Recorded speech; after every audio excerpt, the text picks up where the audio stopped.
people, welcome back to Politics Watch. This is Sir P. Now, there has been confirmation that there is now a third onshore live oil seep in Jamaica. It was found in 2018, but they were doing some tests to confirm if it was for real. And I guess it's come back that the oil seep is indeed the real deal. Now, I think that brings to a total of 5 oil and gas seeps on an offshore in Jamaica, right? So, what does this mean?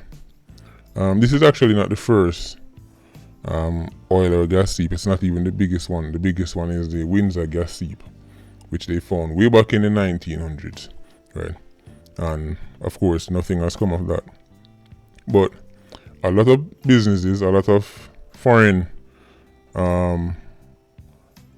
corporations with interest in the oil business and the gas business believe that Jamaica could potentially be a little mini oil depot like Trinidad and Tobago, right? They believe there is oil here, or well, obviously there is oil here, but they believe there is enough to turn into a viable commercial operation, right?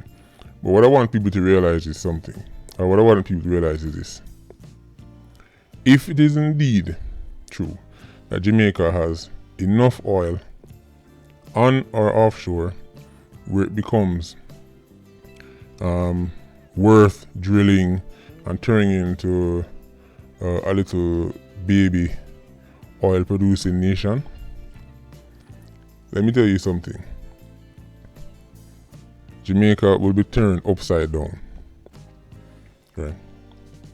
Don't think for a second that if Jamaica was to suddenly become an oil producing nation, that we are going to become the next Abu Dhabi or the next Dubai or Qatar or Kuwait. Right? Please, do not get it twisted. We are more likely to become a baby Nigeria or even a Venezuela.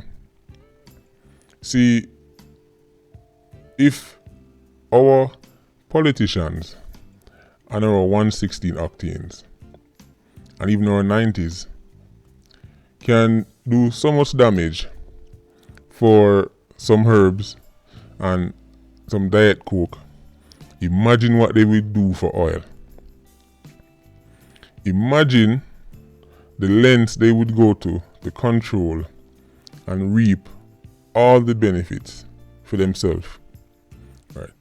This nation will be turned upside down.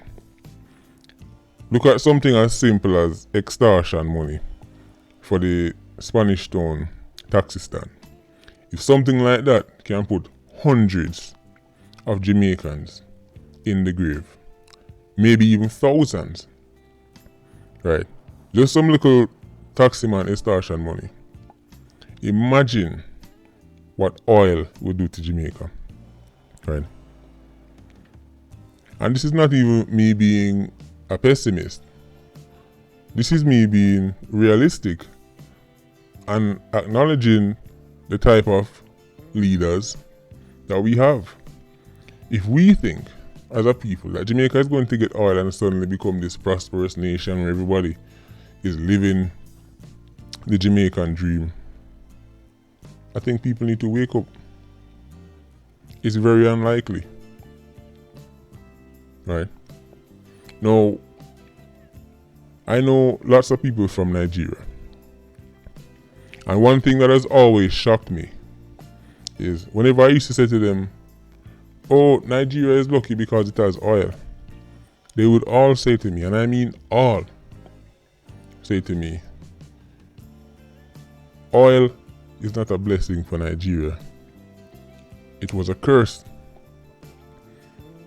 And they would tell me not only what oil did to Nigeria from an environmental point of view, right? Because what happened is a lot of people started to drill for their own oil, and then even the big established oil corporations, sometimes they would have leakage. They would show me pictures of entire fields, entire bodies of water just being wiped out by oil. Right? But even worse than that, it is what it did from a crime point of view. Because obviously, all the 87s, 90s, and 116s in Nigeria are trying to control various pieces of land where there are oil deposits. And obviously, nobody's just going to hand it over. So there's lots of fighting and there's lots of conflict. Right? Now, that is more likely what we would see in Jamaica. We would likely to see people squabbling, fighting, man and get dashed left, right, and center. Right? Just to control whichever piece of land these oil deposits are on. So, if it is indeed true that Jamaica has oil, and Jamaica does become an oil-producing nation, normal citizens, right, regular non-116s and non-90 octanes, don't get your hopes up. Don't start celebrating thinking that there's anything in it for us. Yes, like anything else, a very small percentage will benefit greatly, massively. But as for the people who I eat bun and cheese now, I go still eat bun and cheese. Who I eat dumpling and butter now, I go still eat dumpling and butter. Although, to be honest, that's not a bad thing because dumpling and butter are nice. But you know what I mean. So, let's not get our hopes up and start ordering or start pre-booking our appointments down at the Porsche dealership to go start pick out which model we want, because we're going to start have oil and everybody will get rich.